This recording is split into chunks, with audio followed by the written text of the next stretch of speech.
Olá, essa é a nossa aula 9 de Cálculo Diferencial Integral 1 e o tema dessa aula é máximos e mínimos. Bom, os valores máximos e mínimos de uma função, eles são definidos da seguinte forma.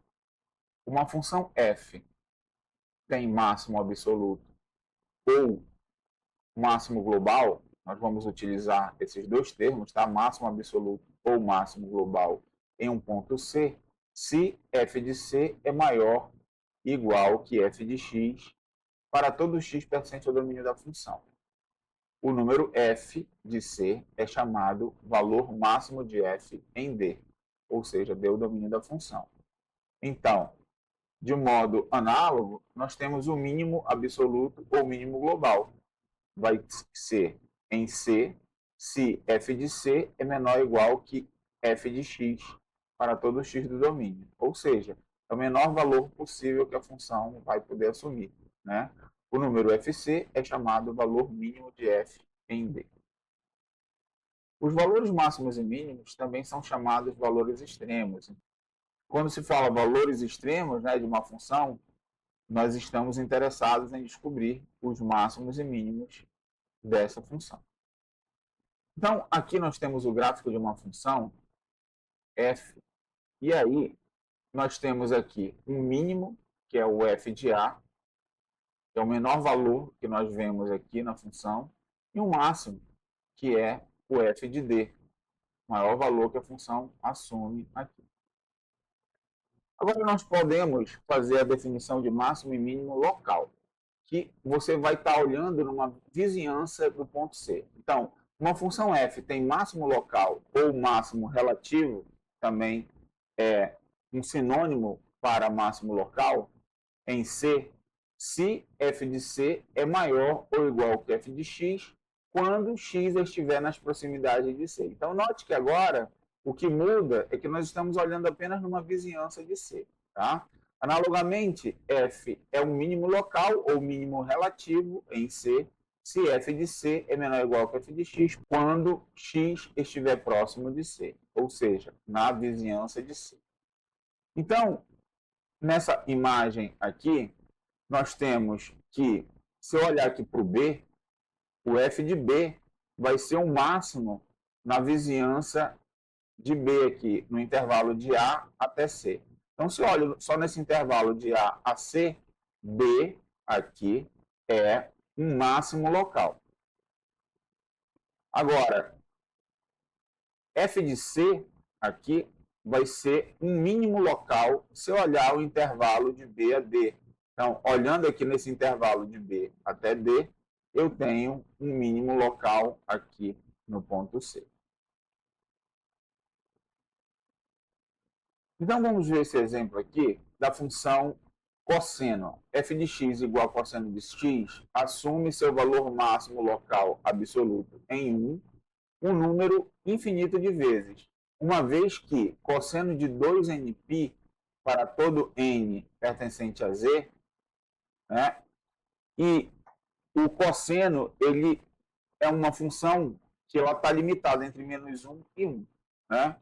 Então, da mesma forma, nós vamos ter que cosseno de 2n mais 1π é igual a menos 1, é um valor de mínimo, onde n é qualquer número inteiro. Então, nós vamos ter infinitos pontos de máximo, infinitos pontos de mínimo. Aqui o gráfico da função cosseno, esses aqui vão ser os pontos de máximo, né? Para quando eu tiver um múltiplo par de π, que vão ser esses aqui. Aqui eu vou ter 0. Aqui eu tenho o n igual a 1, então eu vou ter 2π. E aqui n igual a menos 1, eu tenho menos 2π.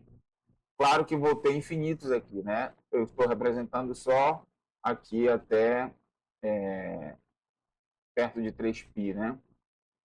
E aí eu vou ter os negativos aqui também. E aí eu tenho aqui o menos 3π, o menos π, aqui eu vou ter o π e aqui eu tenho o 3π. Então, aqui são os múltiplos ímpares de π e aqui os múltiplos pares de π. Né? Dessa forma, os múltiplos pares são os máximos e os múltiplos ímpares são os mínimos. Um outro exemplo, f de x igual a x ao quadrado. Então, isso implica que f de x é maior ou igual que zero, pois x ao quadrado é sempre maior ou igual que zero. Nunca vai assumir, né, um número elevado ao quadrado, não vai assumir um valor negativo. Portanto, f de zero igual a zero é o valor mínimo absoluto e local também, né, de f. Então, se nós analisarmos aqui o gráfico da função x ao quadrado dessa parábola aqui, o menor valor que ela assume é zero. Então, eu posso dizer que é um máximo global, né? E posso dizer também que é o máximo local, porque aqui na vizinhança do zero também eu tenho que é esse ponto, né? Observe que essa função não tem um máximo, porque aqui ela tende para mais infinito, né? E quando x tende a menos infinito, ela também tende para mais infinito. Então, ela não possui máximo e o mínimo dela é o zero. Esse exemplo aqui, f de x igual a x ao cubo. Nós temos que o gráfico é esse aqui, né? E você observa que essa função não tem nem máximo nem mínimo. Ela tende a mais infinito quando x tende a mais infinito e tende a menos infinito quando x tende a menos infinito. Então, ela não possui nem máximo nem mínimo. Teorema do valor extremo. Se f for contínua em um intervalo fechado AB, então f assume um valor máximo absoluto fc e um valor mínimo absoluto fd em certos números c e d em AB. Ou seja, se a função é contínua no intervalo fechado AB, então é garantido que essa função vai ter máximo e mínimo em valores dentro desse intervalo. Então, aqui, ó, eu tenho uma função contínua, né? E aí eu tenho valores aqui, ó, que eu tenho um valor máximo e aqui um valor mínimo. Aqui, um outro caso de função contínua, tenho aqui um valor máximo e um valor mínimo. Aqui, função contínua, tenho C1 e C2 que coincidem esses valores, são valores máximos, e aqui no D, um valor mínimo. Então, f de C1 e f de C2 são os valores máximos e f de D é o valor mínimo. Então, uma observação importante. Tá? Uma função pode não possuir valores extremos se for omitida uma das duas hipóteses, que são a continuidade ou o intervalo ser fechado, nesse teorema que nós acabamos de ver, que é o teorema do valor extremo. Vamos ver alguns casos aqui. Aqui, nesse caso, nós temos que ela não é contínua, aqui no ponto 1, né? Aqui está o ponto 1, ela não é contínua aqui, e aí o que vai acontecer? Ela não tem um máximo aqui, ó. Por quê? Porque eu posso me aproximar tanto quanto eu queira aqui de 1, e eu nunca vou atingir esse valor aqui que é 3. Eu vou estar me aproximando cada vez mais de 3, mas não atinjo o 3. Então é interessante que eu não tenho um máximo aqui, né? Ela está limitada aqui pelo 3, mas eu consigo me aproximar tanto quanto eu queira de 3, mas eu sempre vou ter um valor um pouco maior, né, dessa aproximação. Então, eu não tenho máximo. Tá? Aqui, claro que eu tenho um mínimo, né, mas eu não garanti que eu tinha máximo e mínimo. Aqui, nesse outro caso, nós temos que a função também não é contínua aqui nesse ponto, né, ou você pode pensar que ela é contínua, né, no intervalo aberto e ela está definida no intervalo aberto. Então, nesse caso aqui, eu tenho que eu também não vou ter um mínimo, né, porque eu vou me aproximar muito aqui de 1, mas eu nunca atinjo o 1. Então, eu não tenho um valor mínimo também. Nós temos também o teorema de Fermat, que diz o seguinte: se f tiver um máximo ou mínimo local em C, e se f' de C existir, então a derivada de f em C é zero. Então, nós não vamos demonstrar esse teorema, mas a ideia é essa daqui. Ó. Você tem o gráfico da função, e aí você, nos pontos em que ela tem um máximo ou mínimo, né, você vai ter um caso assim, ó, a derivada aqui nesse ponto é zero, você tem aqui uma tangente horizontal. Da mesma forma, quando for o mínimo, você vai ter também uma tangente horizontal. Né? Porque quando você vem aqui com as tangentes, né, imagina que eu estou aqui me aproximando desse ponto. Então, pego esse ponto aqui, tem uma tangente aqui. né? Para esse outro lado aqui, ó, eu tenho outra tangente. Então, eu tenho que, nesse ponto aqui, é justamente onde a tangente vai ser horizontal. Aqui, ela tinha uma tangente, né? O coeficiente angular era positivo e aqui o coeficiente angular negativo. Aqui é a mesma coisa, ó. Só que agora eu tenho uma tangente aqui, né? O coeficiente angular é negativo e depois ele passa a ser positivo. Então, isso dá uma pista também se o ponto é de máximo ou de mínimo. Quando muda de positivo para negativo, é máximo. E quando muda de negativo para positivo, é porque é um ponto de mínimo. Então, esse teorema ele garante o seguinte: se eu tenho um máximo ou mínimo, então, nesse ponto, né, se a derivada existir, a derivada nesse ponto é igual a zero. Bom, observe que lá no, nós vimos um exemplo antes, que era o x ao cubo, e nós tínhamos que x ao cubo ela não tem nem máximo nem mínimo. E nós observamos também que a derivada, né, de x ao cubo é 3x ao quadrado, e lá no zero é igual a zero. Então, nós temos que a derivada existe, a derivada em zero é zero, mas não está garantido o quê? Que a função tenha máximo ou mínimo, ok? Então, a implicação era no outro sentido. Se ela tem máximo ou mínimo e a derivada existe, então a derivada nesse ponto é zero, tá? E não a recíproca. Então, nós temos aqui, lembrando o gráfico da função, aqui no zero, ela não tem nem máximo nem mínimo. Então, o fato de f' de zero ser igual a zero significa simplesmente que a curva y igual a x ao cubo tem uma reta tangente horizontal no ponto 0, 0. Um outro exemplo, módulo de x, né? A função módulo de x. A função módulo de x, ela tem um mínimo aqui, né? Bom, f tem seu valor mínimo local e absoluto em zero. Contudo, esse valor não pode ser encontrado tomando f' de x igual a zero, pois f' de zero não existe. Então, a função não está definida aqui no zero, portanto, nós não conseguiríamos encontrar o valor mínimo aqui através da derivada, né? Pega a derivada igual a zero. Vamos ver a definição de número crítico agora. Um número crítico de uma função f é um número c no domínio de f, onde f' de c é igual a zero ou f' de c não existe. Então, note, ou a derivada existe e nesse ponto ela é zero, ou então a derivada desse ponto não existe. Quando isso acontece, nós dizemos que esse número é um número crítico. Então, vamos ver aqui o exemplo 6. Ele pede, encontre os números críticos de f de x igual a x elevado a 3 quintos, que multiplica 4 menos x. Então, vamos fazer essa conta aqui. Ó, a minha função é f de x igual a x elevado a 3 quintos, que multiplica 4 menos x.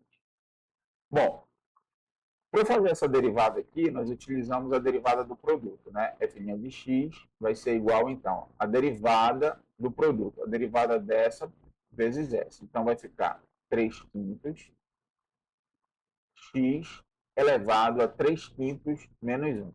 Então, vamos fazer essa continha bem aqui, ó. 3 quintos menos 1. Aqui eu tenho 5, né, no denominador. Aqui é como se tivesse 1 aqui no denominador. 5 vezes 1 é 5. 1 vezes 3, 3. E 5 vezes menos 1, menos 5. Então, aqui nós vamos ter menos 2 sobre 5. Esse aqui é o nosso resultado. Então, vou colocar aqui menos 2 sobre 5. Que multiplica 4 menos 5. Mais a primeira agora, x elevado a 3 quintos, vezes a derivada da segunda. Note que a derivada da segunda aqui, a derivada dessa daqui vai dar menos 1. Vou colocar aqui menos 1. Muito bem. Bom, aqui eu tenho um expoente negativo, então eu vou colocar ele para baixo, positivo. Então vai ficar assim, f' de x vai ser igual a... Aqui eu vou fazer 3 aqui em cima e aqui embaixo 5 e vou colocar x elevado a 2 quintos. que multiplica 4 menos x. Então, vou colocar o 4 menos x aqui. 4 menos x. Mais, agora, só que não é mais, né? Porque esse mais aqui vezes menos 1 vai ficar menos. Então, aqui fica menos x elevado a 3 quintos. Bom, agora eu vou transformar isso aqui em raiz. Isso aqui também em raiz. Por quê? Porque a gente precisa saber onde a função está definida. Os pontos onde a derivada da função, né, f' de x não está definida, também vai ser um número crítico. Então, vamos lá. F' de x vai ser igual. Aqui vai ficar 3, 4 menos x. E aqui vai ficar 5. E aí, como é que nós transformamos isso daqui em raiz, né? O que é numerador fica sendo potência e o que é denominador fica sendo o índice do radical. Então, vai ficar assim, ó, raiz quinta de x ao quadrado. Menos. E esse aqui vai ficar a raiz quinta de x ao cubo. Bom, note que quando eu tenho raiz de ímpar, né? Raiz quinta, por exemplo, os números aqui dentro da raiz, eles podem ser negativos. Só não pode acontecer o quê? Do x ser zero aqui, ó. Porque se x for zero aqui, não é nem por causa da raiz, é por causa do denominador. Então, se der zero aqui, o denominador todo vai ser zero. Então, essa função f' de x, dessa forma aqui, ela não está definida no zero. Então, nós já sabemos de cara o seguinte, que x igual a zero, f' não está definida.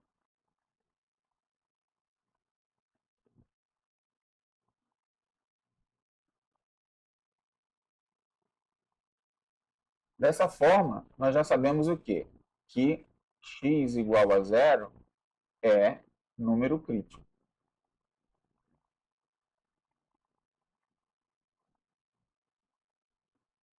Então, nós já temos um número crítico aí.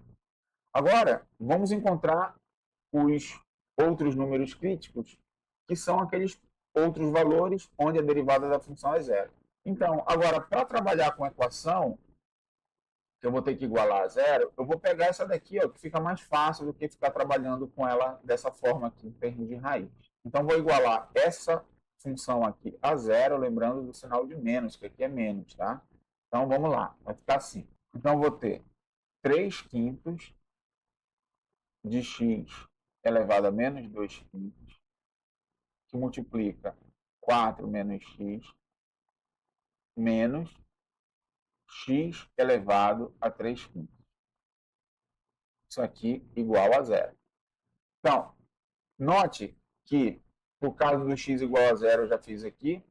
Então, eu vou agora multiplicar ambos os membros da equação por x elevado a 2 quintos, para simplificar aqui. Ó. Note que quando eu faço x elevado a 2 quintos vezes x elevado a menos 2 quintos, vai dar x elevado a zero, que é 1. Tá? Então, estou multiplicando aqui, ó, por x elevado a 2 quintos. Toda a equação. Então, aqui vai dar 1, então vou ter 3 quintos de 4 menos x, menos. Quando eu multiplico por 2 quintos, eu vou ter 3 quintos mais 2 quintos, que dá 1.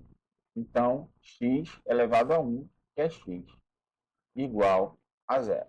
Então, vou fazer a distribuição aqui. Eu vou ter 12 sobre 5 menos 3x sobre 5 menos x igual a zero. Aqui eu vou multiplicar tudo por 5 para simplificar a conta. Então, aqui eu vou ter 12 menos 3x menos 5x igual a zero. Essa conta aqui dá menos 8. Né? Então, 12 menos 8x igual a zero. Então, x vai ser igual a 12 dividido por 8, que dá para simplificar por 4. Então, x vai ser igual a 3 sobre 2. Então, nós encontramos aqui um único número crítico cuja derivada aplicada nele é igual a zero. Né? E aí nós temos dois números críticos. Um, que é o número crítico que foi obtido porque a função não está definida nesse ponto, e o outro é porque a derivada nesse ponto é zero. Então vamos colocar aqui os números críticos. Números críticos.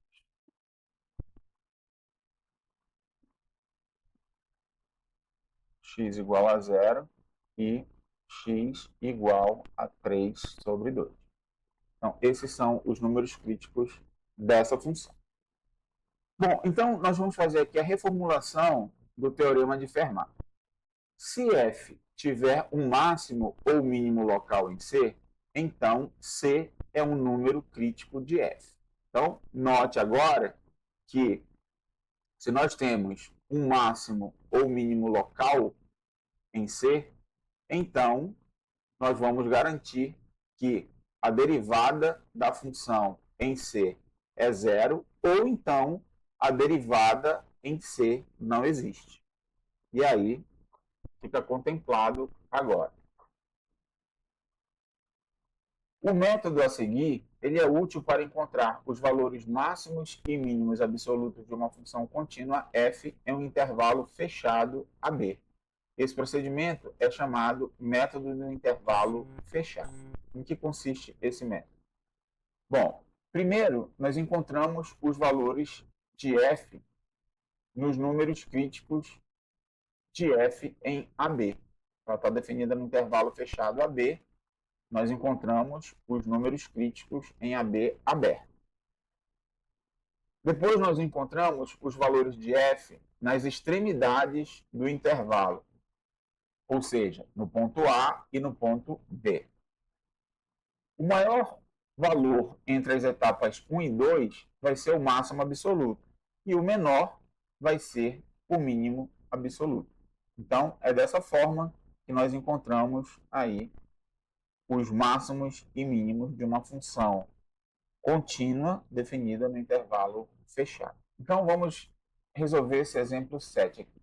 Encontre os máximos e mínimos locais e globais de f de x, onde x varia entre menos 1 e 4, no intervalo fechado, menos 1 e 4. Primeiro, nós vamos atrás dos números críticos. Então, vou pegar a função f de x igual a 3x à quarta, menos 16x ao cubo, mais 18x ao quadrado. E vou derivar essa função. Então, vamos lá. Derivando a função, nós vamos ter 12x ao cubo menos 48x ao quadrado mais 36x.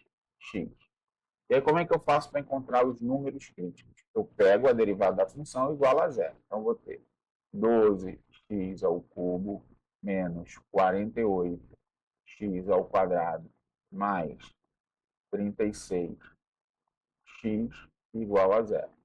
Então, aqui eu vou fazer o seguinte. Ó. Eu posso colocar 12x em evidência. Então, colocando 12x em evidência, nós vamos ter x ao quadrado menos 4x mais 3 igual a zero. Então, o produto, né, de duas parcelas dando zero é porque ou uma é zero ou a outra é zero. Então, no primeiro nós temos que 12x igual a zero, isso implica que x é igual a zero. E a outra, nós vamos ter que x ao quadrado menos 4x mais 3 igual a zero. E aí nós temos uma equação do segundo grau que nós vamos resolver aqui. Então, vamos lá. Eu tenho x ao quadrado menos 4x mais 3 igual a zero. Então, x vai ser igual, vamos lá, menos b. Então, menos 4 vai dar 4, mais ou menos a raiz de delta, que é b ao quadrado, 16, menos 4 vezes 3 vezes 1, então 12, né? Dividido por 2a, 2 vezes 1, 2. Então, Aqui eu tenho que x vai ser igual a 4, mais ou menos. Note que aqui é 16 menos 12 dá 4. Raiz de 4, 2. Mais ou menos 2 dividido por 2. Então, aqui eu tenho um x1, que vai ser a soma, 4 mais 2, 6, dividido por 2, 3. E vou ter aqui um x2, que vai ser a diferença agora. 4 menos 2, 2. 2 dividido por 2, 1. Eu encontrei aqui as duas soluções, x1 e x2. x1 é igual a 3, x2 é igual a 1. Então, tenho aqui esses números críticos, certo? Bom, agora o que eu tenho que fazer? Eu tenho que testar esses valores na função. Então, vamos lá. Eu vou primeiro aqui calcular o f de 3. f de 3. O que é o f de 3? É 3 vezes 3 à quarta, menos 16 vezes 3 ao cubo, mais 18, que multiplica 3 ao quadrado. Então, o que vai dar essa conta? 3 à quarta dá 81. 81 vezes 3 dá 243. 243. Menos. Agora, 3 ao cubo é 27. Vezes 16 dá 432. Então, vou colocar aqui, ó, 432. E agora, 3 ao quadrado dá 9, vezes 18 dá 162.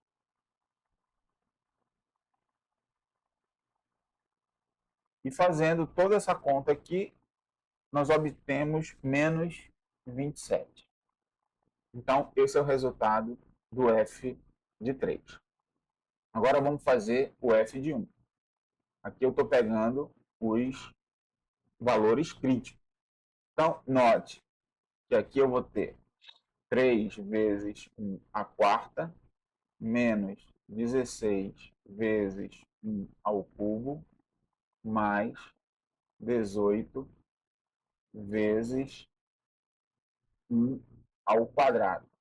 Isso aqui dá 3 menos 16 mais 18. 18 menos 16 dá 2, mais 3 dá 5. Esse número aqui é 5.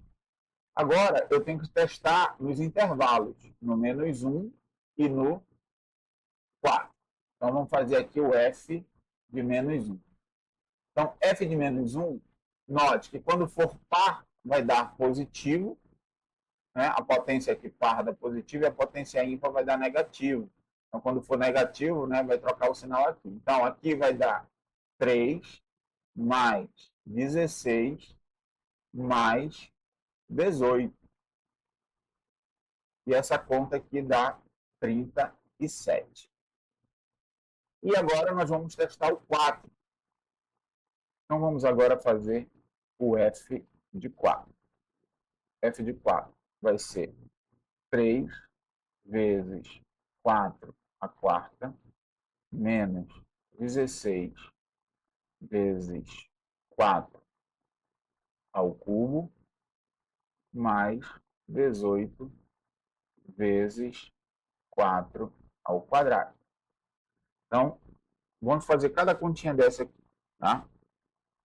4 à quarta dá 256, vezes 3 dá 768. Então, vamos colocar aqui, 768.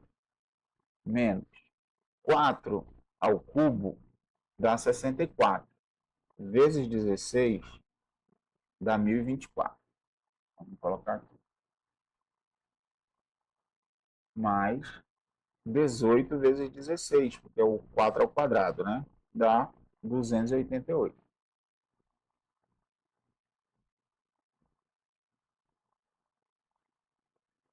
Então, fazendo toda essa conta aqui, nós temos 32. Então, esse é o resultado. Bom, agora qual é o próximo passo? é comparar todos esses valores. Qual é o menor de todos? O menor de todos foi menos 27. Então, aqui nós temos o quê? O mínimo. O maior de todos, qual foi? 37. Então, nós temos aqui o máximo. Então,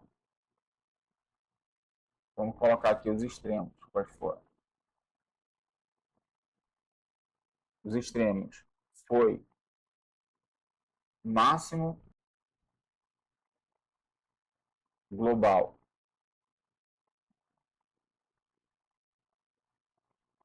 em F de menos 1 igual a 37 e mínimo global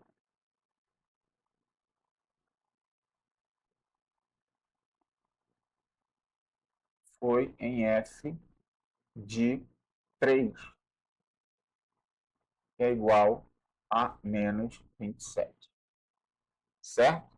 Então, dessa forma, nós encontramos aí os extremos. E aí, se você tiver curiosidade de ver o gráfico dessa função, ele é esse daqui, ó. Então, máximo foi em menos 1, e o maior valor, né, o x era menos 1, e o maior valor atingido foi 37, e aqui o mínimo foi no 3, que teve menos 27. Então, isso aqui confirma o que nós fizemos, né?